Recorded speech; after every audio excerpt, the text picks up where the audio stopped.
Hello and welcome to this week's Mike Ames Recruitment Show. And as you'll see, there's only me and Wendy. There's no Kirsty because unfortunately she's got the Rona. She came down with COVID only last night. We had the test through, so I'm going to have to try and cope on my own and see how we do. Anyway, I'm here with Wendy Merricks, who's family as well. So it's still a family show, I like to think, actually.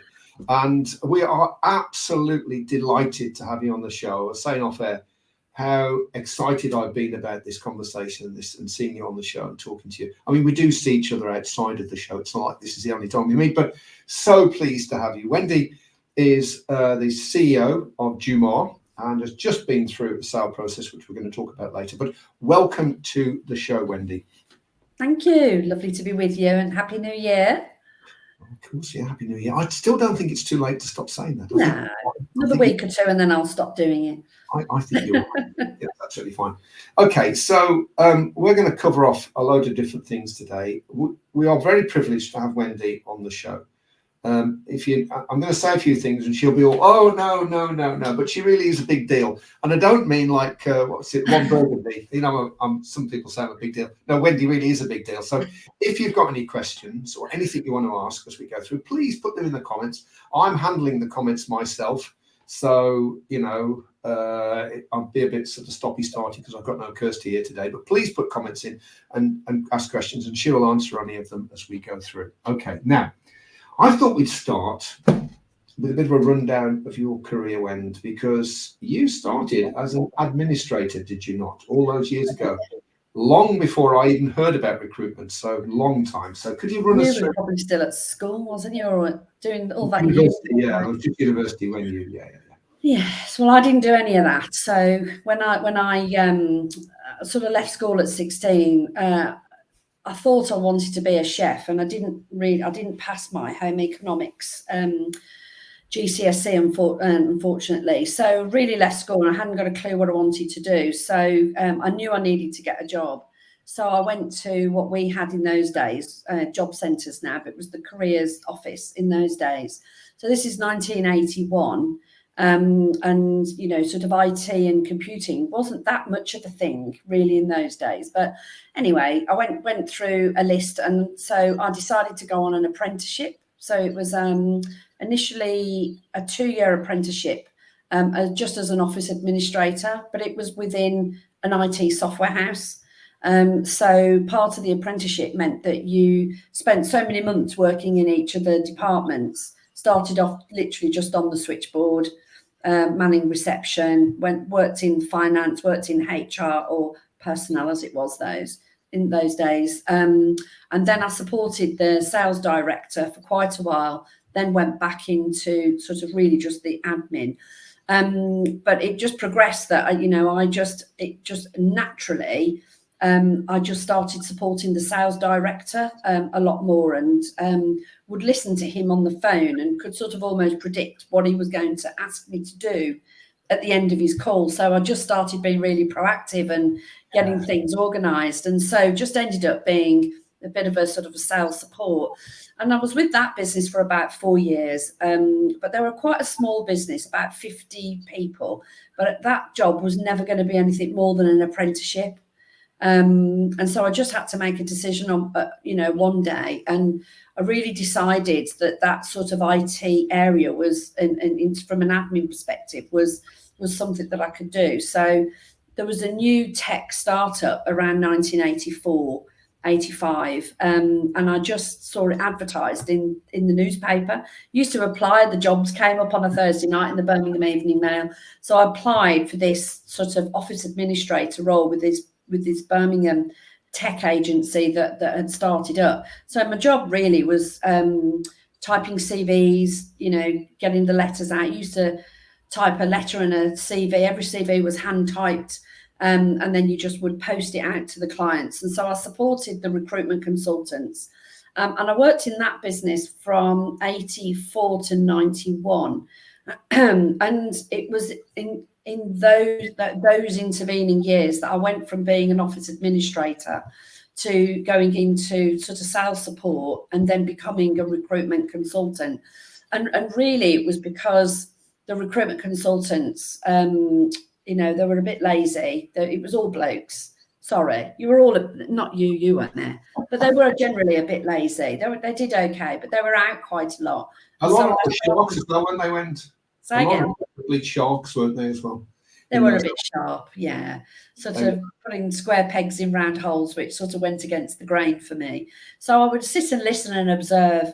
And when they were at the office, when the clients used to ring in, because in those days clients rang in with their requirements, you didn't have to really chase them down as much then. But anyway, because they were at the office, I started filling some of the roles for them. I knew which candidates were kicking about. So I used to send the CVs off, and when they would come back in, I used to just tell them, you know, Jaguar cars had rung or Peugeot had rung or whatever with a role, and I'd say so-and-so's available. So I used to send the CV. So I did that for a good couple of years, and, you know, realised one day that I was making these guys quite a bit of money. And so I just decided, under my own steam, I researched the Scottish market, and I put this real big effort into putting a proposal together for me, because nobody touched Scotland. I researched out the computer users. I got all the sites, what IT they did, how many people they'd got, whether they did any recruitment, whether they'd advertised for anything. So I just went to the sales director, and I was really scared because I thought he'd tell me to do one. And I said, I've done a bit of a proposal. I'd really, really like to go into sales. So I gave him my proposal and went back to my typewriter to carry on typing CVs. And the next morning he called me in and said that he was really, really impressed, and why did I want to go into recruitment sales? And I pretty much said, well, because I've been doing the job for the last 2 years anyway, for all these people who are not very often in the office. Some of those that know me that might be listening in knew that half of those people were actually in the pub. And so I'd sort of been doing the job. So I went into recruitment. And can I stop you right there? Because there's a couple of things I want to draw out from that. I don't know. Obviously, we have a lot of recruitment company owners watching this show, and that's fine. But if there are any recruiters watching this, that's what it's about. It's about proactivity, about taking the initiative, putting some thought into it and going for it. The other thing is, you said in there, I stuck at it for 2 years. Would you imagine anyone now sticking at, say, a resources or a junior administrator's job for 2 years? It's like, no, they do it for 3 months. I want to move on to the next thing. The thing that makes you great is doing something for a long period of time, and then you move on to the next thing and become great. And I think you went over that quite quickly. And I know it's not really what we want to talk about in depth. We have to move on in a minute. But that to me is enormous, really. And to have people in your organization, and when you work for me, you know, you could see you just spot you a mile off. You're just different. And I don't think it takes much, really. I'm not being dissing you at all, but it's just attitude, isn't it? Anyone can do it. You don't have to be clever or anything. Go and get it. It's about giving a damn and just going that extra mile. But, you know, even sort of in my own business, you know, somebody can't be a recruitment consultant within 3 or 4 months, even if they've been, you know, a TA or a resourcer for a year or two. There are so many aspects. If you're going to be a really good recruitment consultant, that the customers, you're the go-to person, and they don't want to go to any other organizations, they just want to come to you. There's a lot of aspects of that. There's a lot of things that you need to do, and you don't learn that in 3 months. It does take a while to really sort of build up your portfolio of skills, you know, things like, you know, your relationship building, your networking, and how to handle objections. I want to talk about those things later. Yeah. I want to come back to those later, because that to me is the secret sauce right there. And I know you've got it, and I've got a flavour of it, I suppose, but I really want to drill down on that, really. So just to end this period off, that's when we met first, wasn't it? I think around about then. Mm-hmm. And then we worked together during the 90s, which was a magical time, although I can't remember much of it, if I'm brutally honest with you. I think you'd have to ask the barman in the White Swan what I said or did, because I don't really recall. You wasn't one of those recruitment consultants that was in the pub all the time, were you, Mike? Yeah, it was with you, if you remember. Okay, so let's skim over that period. But the end of that period is quite interesting, because that's when Jumar started. And then I want to bring out the Jumar experiences through the things that you did well and the things that you didn't do so well in a second. But just to bring You left, because I left after 18 months, but you were still there when I left, I think. I think I stayed for at least another 18 months, 2 years after you left. So I left around 99, back end of 99, early 2000. And I had been saving for at least 12 months. I've been saving quite hard to put some money into the bank so that I had a buffer, because I suspected that the new owners of the business that you sold, that it wasn't going to end well, and that I was feeling like that I was going to have to move on. And I'd thought about sort of just getting the job, and I had been looking at the job boards and looking at whether I go and join another business. And then I just had this thought one day that if I just worked on my own as a one-man band recruiter, I worked out and just did a spreadsheet that, if I just made 3 or 4 placements a month, whether they be contract or permanent placements, then I would have earned more doing that than I was earning, in the job that I was doing. But in the end, I got sort of a bit of a boot up the backside. I had a bit of an epiphany, and it was when the sales director that I was working for told me that essentially, because I was a woman and because I was a mum, and because I'd got babies and responsibilities at home, that I couldn't go in, that I wouldn't sort of really ever be in a senior position. I wouldn't really progress, but that I'd be a really, really good recruitment consultant, and they were happy for me to carry on being a recruitment consultant. So they just in one foul swoop put a complete lid on any progression or, sort of ambition that I'd got. And I was absolutely devastated when they said that. How did you feel? I mean, you must have been angry. They wouldn't get away with it nowadays, would they? But it just didn't occur to me at the time. So I just saved money in the bank and decided that I was just going to resign and move on, not get another job and just start on my own, thinking that I would be like a bedroom recruiter. We had the money. We had a share option scheme that Wendy was part of, and we had the last payment, I think, in 2000. I think that was the last payment. We didn't get 2001 because the market had completely collapsed. So I guess we must have taken the money and gone, I would think. Yeah, I did. I put it in the bank, and that was what I used for my cash flow. Okay. And so and that was Jumar. So I don't want to go through Jumar blow by blow, because what I want to do is draw out the juicy bits. Really. Yeah. Well, let's start with some of the things that you did, which on reflection probably weren't the best of things, and you could class now as a mistake or an attractive cul-de-sac, I think people call it. So you went into it thinking it's the right thing, actually it wasn't. You came out again. Share with us a few of those things, if you wouldn't mind. Okay, well, one of the experiences I took from the software knowledge days was we had the recruitment area, we had the RPO business, and we had the software knowledge systems, which was the tech side of the business. And whilst I sort of started Jumar pretty much on the back of being a recruitment consultant, I knew that I wanted to differentiate myself from other recruitment consultants by setting up within Jumar, not a separate company, but within Jumar, the tech side of the business. And I guess the mistake that I made, both with the recruitment and the tech side of the business, is that I just went for everything that moved. And, sort of started, building IP, building software, because a client asked for it, then the client had asked for another flavor of something. And then with the recruitment side, we just did everything across the board. We were generic.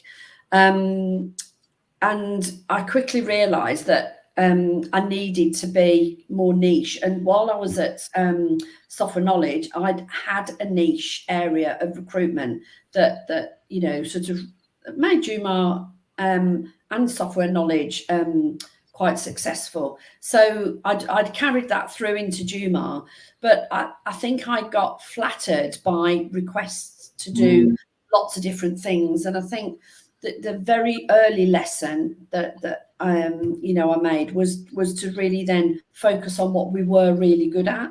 So so within a couple of years, we then really started to think about the strategy, because if I'm honest, I really I just went into it, and I didn't really have a detailed strategy. You and everybody else went. Use my experience and just get on with it, really. But by not having a strategy just meant that I just went for everything, and that's really not the right way. I mean, I think niche and micro niche. So a niche is just an area of specialisation. A micro niche is something that you've cornered. And I'm not sure you knew this or not, Wendy. I don't know. Maybe you did. I'll mention it. But one of the years in software knowledge, it was the year that we made £1.2 million profit. So it's kind of halfway, about 95 or 6 or something, I suppose. And we had quite a big team. We had 5 or 6 different teams. Half of that profit was made by Wendy. £600,000 was made from Wendy's area. And that was because you were niche. That was because you had a reputation. It was in those days, it was IEF, I think, wasn't it? IEF, yeah, it's CA Gen now. It's Cool Gen or whatever, yeah.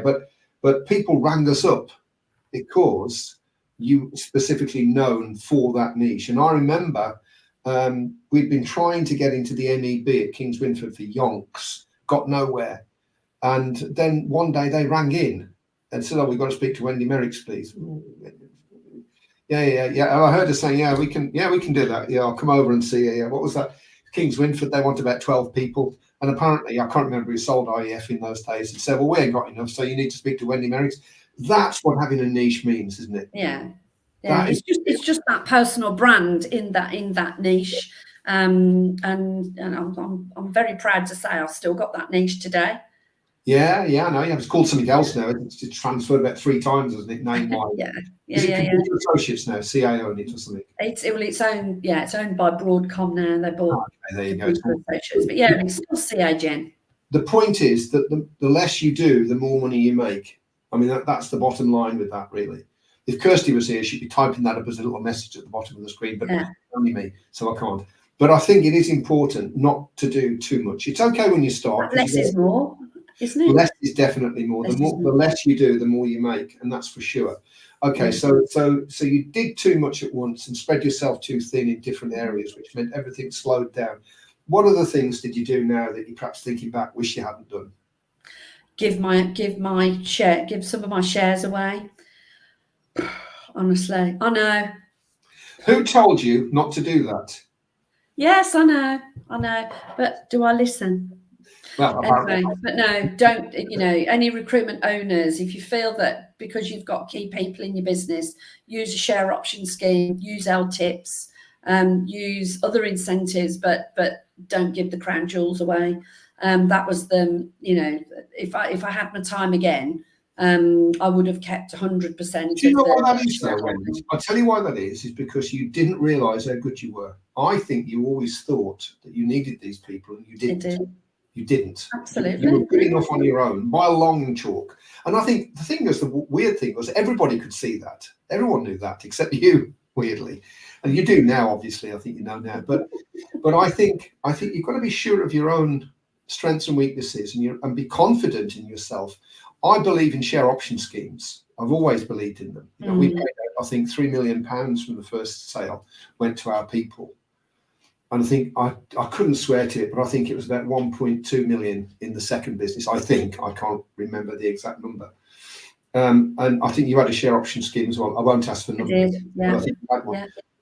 And which obviously paid out to people. And I think it is an incentive to the right kind of people, the people that see themselves there on the long term, that want to be part of the business and want to act on the business. I think it makes a difference to those guys, doesn't it? It does. It really does. And having borne that through with, obviously sort of completing on a sale, late 2023, when I look at the people that benefited from that, from having, the EMI scheme, it just made such a difference to them. I mean, when people can sort of pay off mortgages and things like that, it's a life-changing event. And, and they played a part in that. And it's not just down to you. And it makes you really proud when you're a business owner that you've given them that opportunity to do it. So it's a good thing to do. I was delighted to write the checks because that's what we did the first time. I actually physically wrote checks. And I absolutely was delighted to do that because it was, like you say, people like you and Rob Malaband and Simon Chave and all these other people built this business. And they deserved that, I thought. And I was delighted to write out those checks. And it's a pleasure, isn't it? It's not like, oh, I've got to give the money away. No, it's not that. Well, I didn't feel that way at all. No. I felt this is great. Come on, we've all shared in this. But if you've got that mentality in your business, and you certainly have had it in Jumar, and we certainly had it in Software Knowledge, and perhaps Crimson as well, although I left about 2010, so I don't really know the detail of it all, but I think so. But that feeling that we're all in this together, people often complain about lack of loyalty from team members and a lack of commitment. And sometimes I think it's because they don't share the vision, because they don't feel included in the vision. They don't feel part of the adventure. And share option schemes, particularly, are ways that you can say, no, we're all going to share in this, Yeah. And I remember with you, I don't know whether you did it with your team, we used to talk about an exit really early on. As soon as you got share options, we one day we'll sell this business and there'll be some money for you, right? So I think it matters a lot.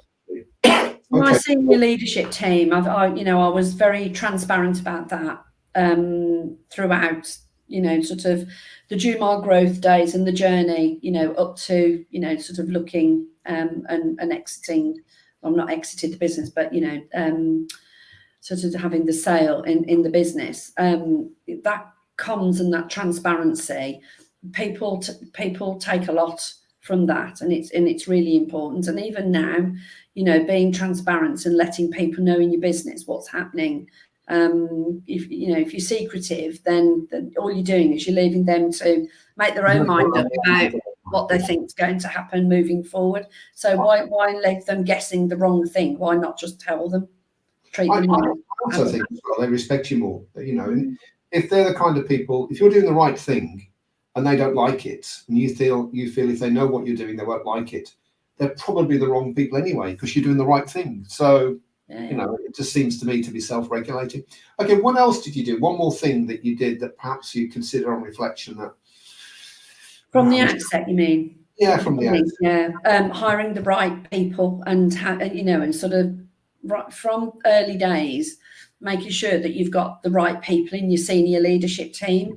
If you're only a small business, I get it that there's a founder, owner, CEO or MD, and then you might just have a team of recruitment consultants. But the other thing that sort of I did, and I think probably for the reasons that you said, my imposter syndrome, I recruited people always that were better than me, cleverer than me. But I didn't always do my due diligence enough, and I hired. Tell me anybody who's listening to this that hasn't hired the wrong person. But what I should have done was to have let them go quicker than I did. And I, sometimes in the early days of Jumar, I allowed underperformance or poor attitude to go on for too long. Question on this for you then. We were talking off air how I recruited you in the first place. Do you want to share that little story then? Because there's a point to this that I want to share with people. There is.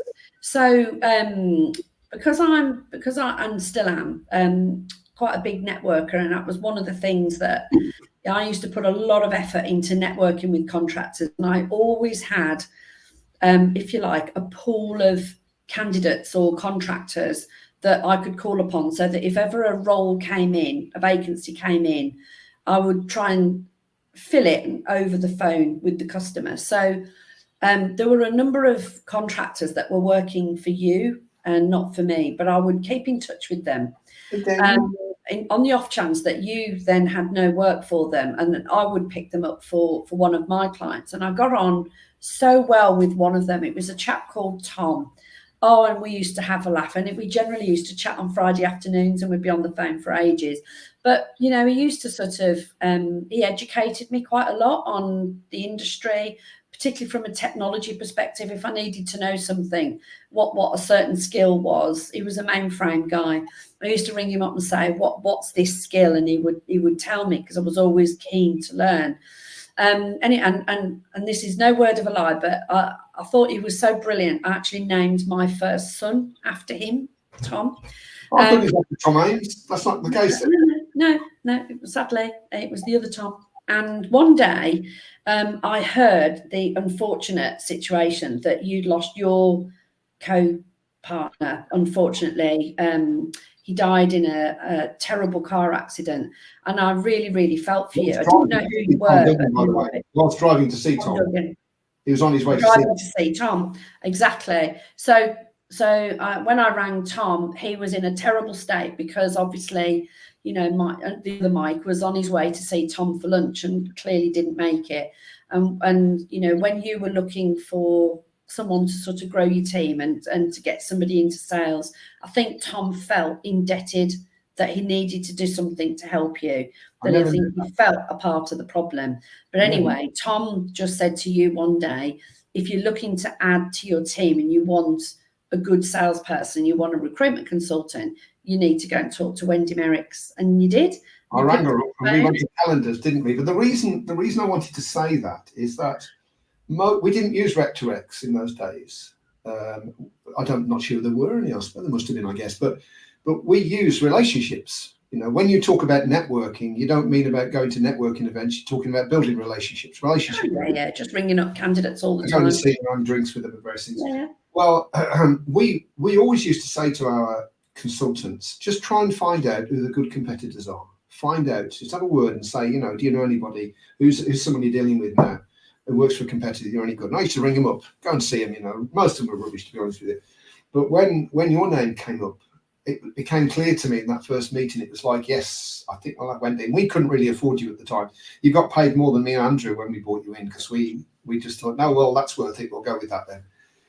But I think if you hire people in the right way, and we had a couple of 3 meetings, I think, in total. I remember we had certainly one, the first one, a couple more after that. And I was very certain at the end of that. They weren't what I would class as interviews, but I was very certain that you would be right for us. Because we had those conversations and those talks, not about the job, not, hey, look, this is the job, let me talk you through it. It wasn't that kind of interview. It was a good culture fit. It was a person fit, wasn't it? Yeah. And I think that's the secret. I think for your senior team, lower down, it doesn't matter quite so much. But if you're going to bring someone in and want to grow them in, most of my clients are smaller businesses. And really, the optimum number for them is a company of about 6 to 8 people who can make a shed load of money, and you haven't got to have an extra level of management layer in there. But you need a deputy. You need somebody who's going to be there when you're not, basically, so you can go on holiday. When you're hiring someone you think can be that person, this is the way to do it. I think it's really important. So what else what have you learned that you wished the Wendy Merricks from 2001 had known? What kind of things would you share with people? I think I would have been. I think I would have been more organised from a sort of, if you like, a reporting and finance. So the one thing that at Jumar we became really, really good at, in, if you like, in the second half of the life of Jumar, was the governance around the business and the way we ran our board meetings. Things changed when I took a finance director on. We didn't have a finance director in the beginning. We just used accountants externally, and we just had in the business somebody who did the invoicing, paid the contractors, and that's all we had. We didn't have reporting. So I think if right from the outset, and I think this is where the chaos of going for lots of different types of business and just going for everything. If I'd have had management information reporting to the level that I have in the business today, and I could have seen the trends in the business, which customers were making me the money, which customers was actually losing money, and if I'd tracked the margin or the health of the customer, then I would have quickly looked at that and realized that these are the kind of customers I need to be doing business with, because the margins are healthy, contracts are long term, I get plenty of renewals, it's good recurring business. But the customer with the lowest margin giving me the most grief. Isn't that the case? Oh God! If you then look at your MI, you'd think, right, well, you need to stop working with the customer with the lowest margin that gives you the most grief. I remember you with a particular customer that we used to have lots and lots of grief from, and I think one day you just decided. I think you just broke one day and just said, stop doing business with that customer, and it was actually really low margin. And sometimes when you realise you've got a poor customer, when you make that decision, looking at the MI, just say, well, this customer drains a lot of time and resources, but actually we're not making very much money. If we actually take maybe that 20% of the effort and to work on a good customer, you'd actually then end up making more money. So Always the case, I think this whole concept of data management is important, right? Because people in smaller businesses manage by proximity. They manage because they sit with people, right? So they know what's going on because they're sitting and what you doing with so-and-so, how's thingy bob going? And they've got a few basic reports, but they tend to be financial reports out of stage, right? Which is fine, you need that. Yeah. But I think as soon as you switch over from being a proximity management outfit, and you can have 3 people, not talking big business, to managing the right types of data, to manage, understand exactly what's important. Because this is what we were talking off air. The way to make a lot of money now is to figure out how to lift your revenues without lifting your business, because 80% of that revenue will go straight to the bottom line. And the way to know what to do is from the data. You've got the data in business already. If you keep going thorough, it's there, isn't it? You just got to utilize it and mobilize it. And I think you're absolutely right. Now, what I want to say, just one quick thing on this. If you're really small out there and you're thinking, well, I can't afford an a finance director. No, you can't. But I'll tell you what you can do, which is what we did. We had our accountant, Richard Gaunch. You remember Richard? Yeah. In the early days of Crimson, Richard used to come in for 1 day a month, which is all we could afford. Richard came in and gave us that structure that we had in the early stages. So it was only a day a month. Then we lifted it to 2 days a month. Yeah. But he gave us just enough structure to give us that idea of being a little bit more corporate, not massively so. Not more. There's a ton of fractional. It's like fractional FDs out there. There's fractional CIOs, and you can even get a fractional CEO. There's all sorts of. I mean, the world's moved on from when I originally started Jumar, but I was probably I don't know, maybe 6 or 7 years into the business before I took a proper FD into the business. But then, as the business sort of got much bigger, I then, sort of had a much more experienced finance director in the business, and which we'll talk about the benefits of that when we talk about, maybe if you want to talk about the last year and what happened there. Just one other thing on this. Actually, I just want to bring this up for a comment from Alan. If I can find the right cursor, there you go. Which I think that idea that new recruiters could learn a lot. They just need to soak it up, really, and not be in so much of a rush to get from where they are now to the next thing and the next thing and the next thing. Be brilliant at what you are before you move on to the next thing, because that's a more sure way of doing it, I think. Yeah. Thank you very much for that. I need to see it as a trade. Honestly, being a recruitment consultant, it is a trade, and you need to learn your trade and do all the things that you do, and do it really, really professionally and do it well. The business comes to you if you're professional. Yeah, our big thing now is to tell you, you're not a recruiter. Think of yourself as a professional services provider. Just start to think like that, like a lawyer or an accountant or whatever, because it's that I am a professional service provider. Well, of course, you're not going to become a lawyer after 3 months. It doesn't work like that. You've got to go through a process to be good at what you do. Same for an accountant. And I think there is that professionalism is the right word, actually, Wendy. That I want to be really good at this. And the idea is to stock your business up with people who are like that. They don't have to be brilliant. They just have to have the right attitude and a good work ethic.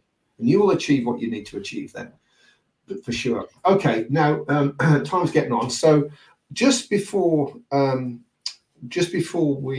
talk about the sale, I just wanted to very, very quickly, if there was one specific thing, now I'm going to come to your top tip later, so it's not that. That's going to happen later. But if there's one specific thing that a person who's running a business now, they just started, they're 2-3 years in, maybe they've got 1 or 2 consultants, maybe they've got some resources, and they haven't got the same sort of momentum. It's not happening just yet. What would you suggest those people do? I would say if you maybe get a non-exec director in, doesn't have to cost you the earth, and you think you can't afford one. But, I've had a couple of non-exec directors. One ended up becoming my chairman, who helped me with the sale. So, don't be afraid to go and talk to, and get somebody in to help you. Go and talk to other business owners, and, you'd be surprised how much business owners are quite happy to help each other and get advice. But I guess it's about having your strategy, having a plan, and know where you want to be. Put your strategy down, even if you only do a year at a time, or you just do it a plan on a page, like literally one plan, one page, and just have that as simple as you could make it. But it just gives you focus. And if it's written down and it's on your wall at home, or you just have it there, then what you need to do is start with the end in mind. Say, if it's just 1 year, you start with December of this year in mind, and then you work back. And so by June, are you halfway there to your plan? You know, by September, are you nearly there? So just having that focus and be really, really well prepared and know what you want, and don't deviate. Less is more. And I don't want to jump on that. Now, we didn't rehearse this. Look at the camera, Wendy, and say we didn't rehearse that question. No? Didn't know what you were going to say.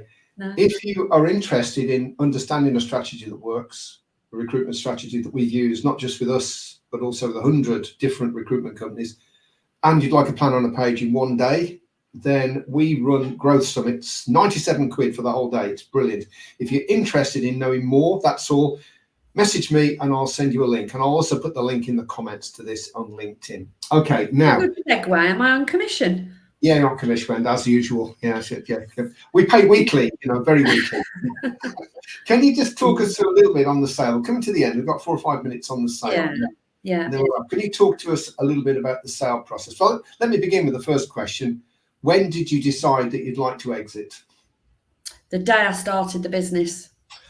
That is the right answer. And again, we didn't rehearse that, did we? No, because I just wanted to do what you did. I thought, right, I'm going to start the business and I'm going to run it for 10 years and I'm going to do what Mike's done and I'm going to sell the business and I'm going to ride off into the sunset with a bag of cash in my back pocket. Well, it didn't work out like that. For all the reasons I said, choosing the wrong partner, not being really focused, and, I didn't sort of really, I gave some of my shares away. So for all of the wrong reasons, I didn't really achieve my 10-year plan. But once I had got my, my stuff together, and I'd planned it, it was always something I wanted to do. And of course, I needed to get my kids through education, through uni and things like that. So, I didn't particularly want to sort of sell it when I was too young, but I wanted to wait till the right time. So it was, honestly, from the beginning, I always set it up on the intention that I would have an exit at some point.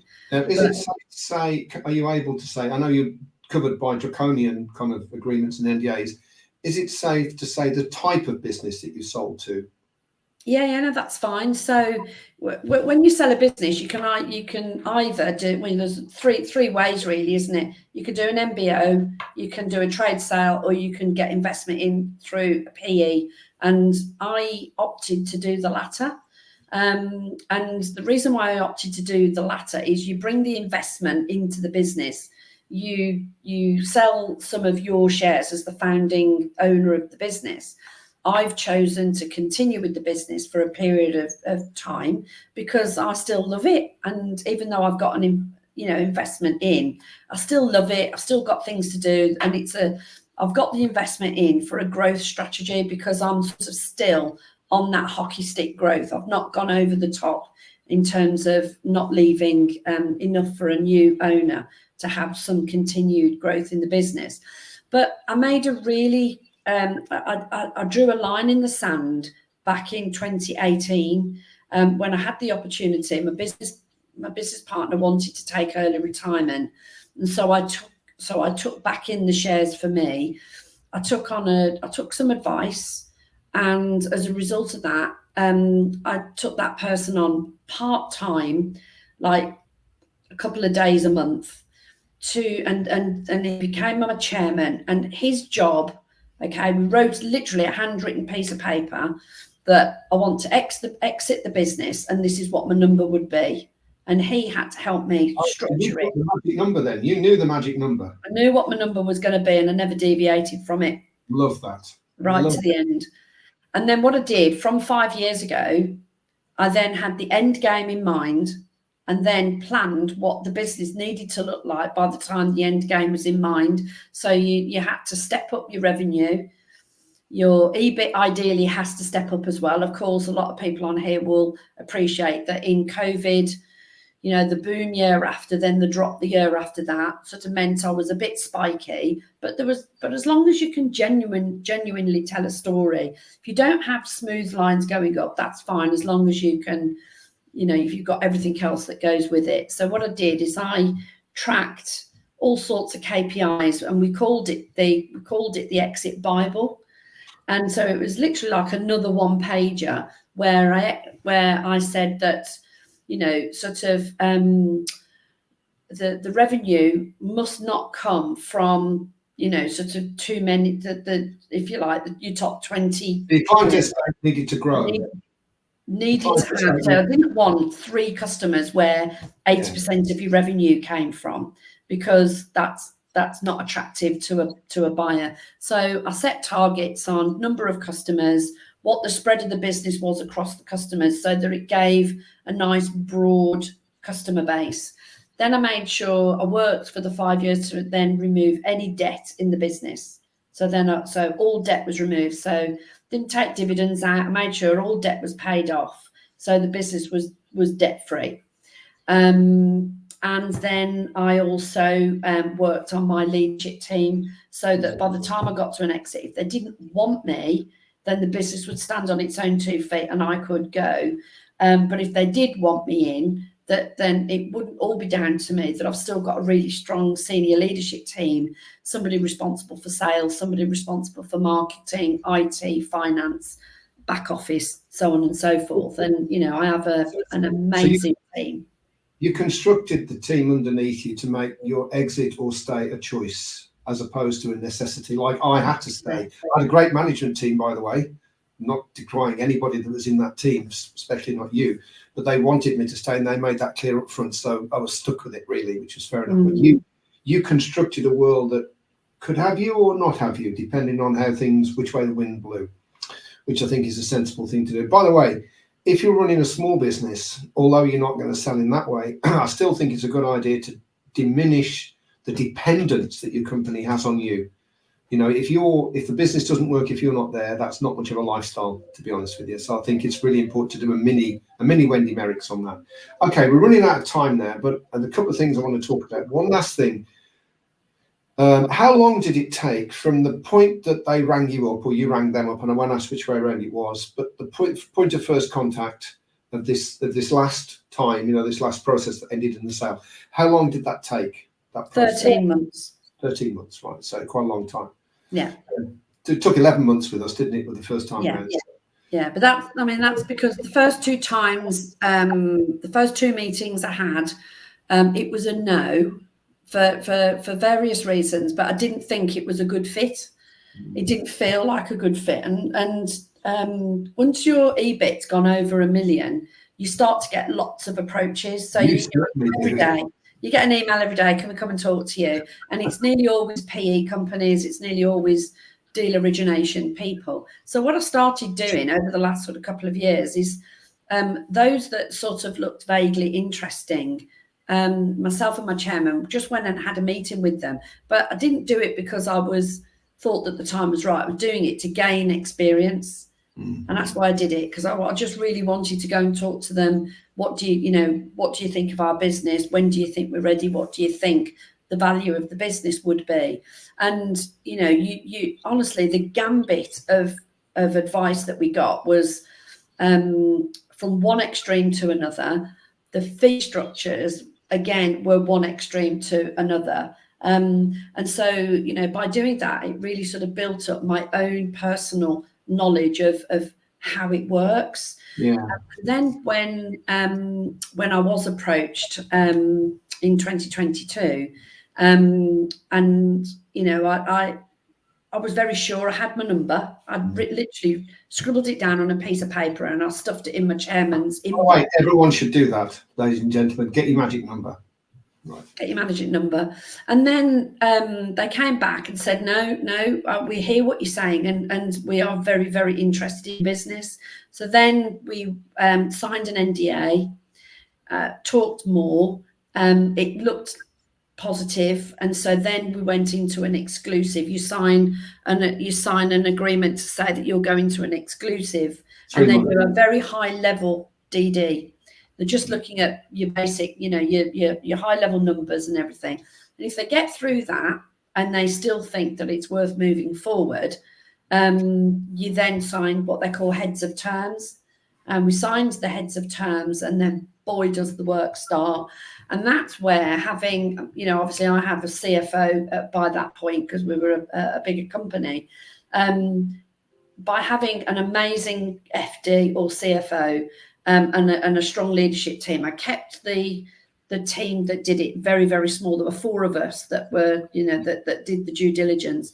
But it took 5 months to do the due diligence, and they went back to 2001. I was looking for bank statements from 2007, and we uploaded over 2,000 documents into the data room.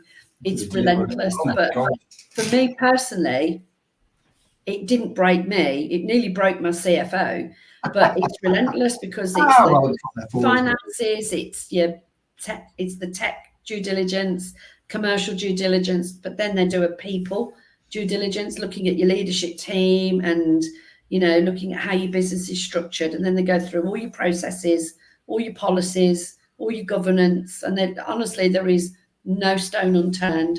But they said that we were one of the cleanest companies that they'd ever acquired. And that, as I recall, was your piece of advice, your top tip, as I recall, was it's about keeping that governance clean from the get-go, really. When you're a small business, it's easy when you're small. It's big. It's harder when you're bigger. Keep it small. Governance, that's contracts, that's your agreements, that's everything in place. And your process is nice and clean from the get-go. Yeah. And as you grow, it grows. Filed in a place where you can put your, hands on them immediately. I mean, obviously you don't have the paper files now that we used to, but obviously all of ours is online. That all your file structures, your accounts is all done, and any skeletons you got in your cupboard, think you can hide them, you won't. Yeah. Anything that you're worried about, you get out up front. But that's true whether you're going to sell or not, isn't it? That's a great piece of advice, whether you're going to sell or not. That's just something that you should do. Okay, come to the end of our time. Thank you very much. Next week, we're going to, obviously this is a delay from last week. We couldn't make it last Thursday. So we're doing one next week. And we're going to talk about the alternative to a 360. It's called a layered approach.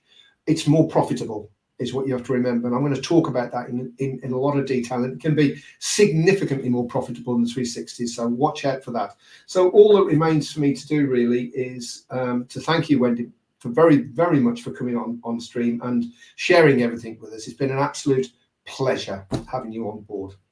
Thank you. It's been good to spend some time with you. Good luck, everyone. Yeah, that's it. And if anyone's got any questions, I presume they can connect on LinkedIn and fire them through. Yeah, absolutely. Yeah. Okay, thank you very much, ladies and gentlemen, and I shall see you hopefully with Kirsty